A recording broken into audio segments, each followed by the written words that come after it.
হাইড্রের গঠন তো খুব গুরুত্বপূর্ণ। খাদ্য গ্রহণ হচ্ছে ক্ষয়ের জন্য লাগবে, ঠিক আছে? খাদ্য গ্রহণ কিসের জন্য লাগবে? ক্ষয়ের জন্য লাগবে। তারপর হচ্ছে পরিপাক প্রক্রিয়া, এটাও আসার পসিবিলিটি একটু কম, বাট পড়ে রাখবা।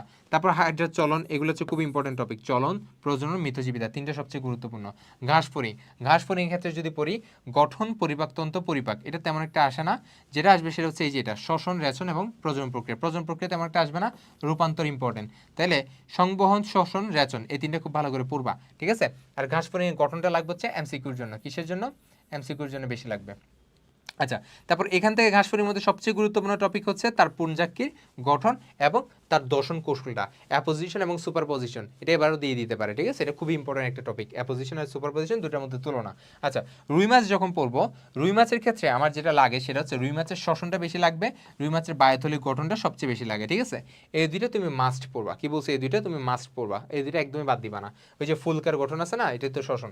আচ্ছা, তারপর যেটা ঘতে দিয়ে দেয় সেটা কি জানো? রুই মাছের সংরক্ষণ। এটা কিন্তু কম গুরুত্বপূর্ণ, বাট এটা পড়বা, ঠিক আছে? কারণ এটা যদি আসে তাহলে তুমি 4-4 পাবা, কারণ এটা লেখার মতো বহুত কিছু আছে, একদম বানায়া 3 পৃষ্ঠা লিখে দিবা, শেষ, ঠিক আছে?